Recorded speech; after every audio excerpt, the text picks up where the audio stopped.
বাংলাদেশে মৌলবাদী সরকারের দ্বারা সংখ্যালঘু অংশের লোকজনরা আক্রান্ত।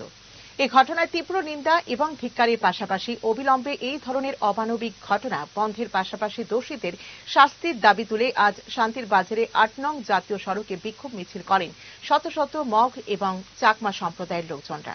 আজকের এই বিক্ষোভ মিছিলে মগ সোসিও কালচারাল অর্গানাইজেশন এবং চাকমা সোসিও কালচারাল অর্গানাইজেশনের উদ্যোগে হয়।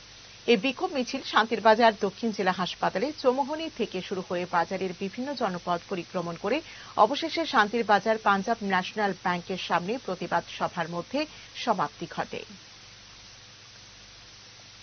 আগামীতে বাংলাদেশে যদি এইরকম ধর্মীয় সংখ্যালঘুদের উপর নির্যাতন বন্ধ না হয়, তাদের উপর বাড়িঘরে হামলা যদি বন্ধ না হয়, তাহলে আমরা এই রাজ্যে যারা ত্রিপুরা রাজ্যে যারা জনজাতিরা আছি, মগ সম্প্রদায়, চাকমা সম্প্রদায় এবং যে ধর্মীয় সংখ্যালঘুরা আছি, সবাই মিলে বাংলাদেশের যে সরকারের অন্যায় প্রতিবাদের বিরুদ্ধে আমরা তীব্র থেকে তীব্রতর আন্দোলনে যেতে বাধ্য হব বন্ধুরা।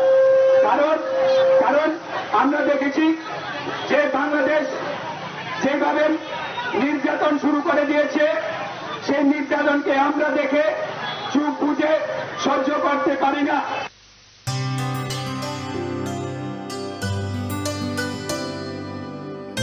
পানি সারে গা সারে পামাগা